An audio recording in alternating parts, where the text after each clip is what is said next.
Sir इसमें ये भी बता दिए कि जो इनिशियल हम एग्रीमेंट करते हैं या स्टाम्प पेपर करते हैं, क्योंकि हमारे ट्रेंड ये है कि हम पेमेंट एक साथ नहीं कर पाते। कुछ पेमेंट एडवांस होती है और कुछ पेमेंट दरमियान में होती है और एट द एंड ये रजिस्ट्री वाला मामला आता है। तो स्टाम्प पेपर पे बहुत सारे क्वेश्चन होते हैं कि कितने वाला स्टाम्प पेपर करना चाहिए, और अगर कौन सा स्टाम्प पेपर किया होगा तो आपकी जो इनिशियल डिपॉजिट है, बाज़ का तो लोग सर मुकर जाते हैं, तो वो ज़ाया नहीं जाएगा, आप उसको क्लेम कर सकते हैं। ये देखें, एक स्टाम्प पेपर जो है ना वो एक बड़ी वैल्यू का हामल है। स्टाम्प पेपर अगर आपने लैंड परचेज करनी है ना तो उसके लिए एक 1200 रुपए का एक स्टाम्प पेपर होता है।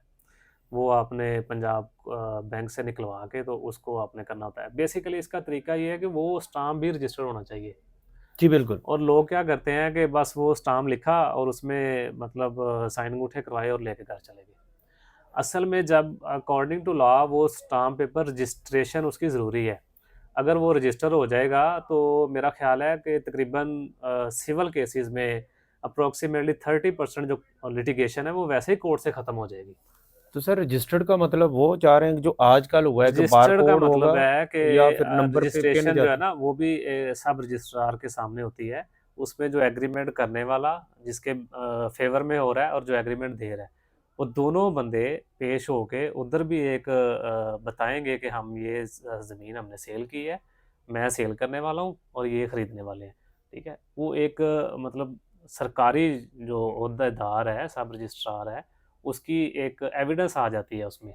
और वो एक डॉक्यूमेंट रजिस्टर होके अंदर पड़ा है, जैसे आप रजिस्ट्री की निकलवाते हैं टेस्टेड कॉपी, उसकी भी टेस्टेड कॉपी निकलवा सकते हैं। देखिए, लोग मुनहरफ हो जाते हैं, लोग क्या कहते हैं कि जी महंगी होगी प्रॉपर्टी, महंगी होगी महंगी हो पहले गई से। है, तो वो कहेंगे जी मुझे तो इसने सादे पेपर पे मेरे से अंगूठे लगवाए थे, मुझे तो पता ही नहीं। हाँ, ठीक है, बिल्कुल। तो जब रजिस्ट्रार करेगा ना फिर लोग इस तरह के बहाने नहीं कर सकते, क्योंकि रजिस्ट्रार पहले पूछेगा कि आप इतनी ज़मीन बेच रहे हैं, इतना बयाना आपने ले लिया है। ठीक है, तो वो जो ख़रीदार है वो भी दोनों से पूछेगा। तो उस सूरत में ना वो लोग मुनहरफ नहीं हो सकते। और बि- कोर्ट को भी आसानी है। कोर्ट जब देखेगी कि ये डॉक्यूमेंट रजिस्टर्ड है, इसमें ये चीज़ें तय हैं, एज इट इज़ उसमें वो चेंजिंग भी नहीं हो सकती।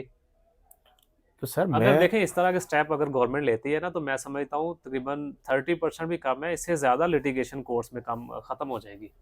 तो और ये मेरी हम्बल रिक्वेस्ट है आपसे, आप जब भी प्रॉपर्टी का खरीदने का प्लान करें, ज़रूर अपने करीबी लॉयर के पास जाएं और उनसे डॉक्यूमेंट्स एक दफ़ा चेक करवा लें। ये स्टाम्प पेपर जो है ना, इसमें ये ना देखें कि वो 1200 लिखा हुआ, उसमें देखें कि आया ये स्टाम्प पेपर रजिस्टर्ड भी है, आया इसका जो जो चेकिंग का सर ने प्रोसेस बताया वो सारा ही करें, और जब सारा किया होगा तो इंशाल्लाह कभी प्रॉपर्टी का प्रॉब्लम भी नहीं आएगा। और अगर खुदा ना खासा किसी मिसकंसेप्शन की वजह दूसरी पार्टी कर भी देती है तो आप महफूज होंगे।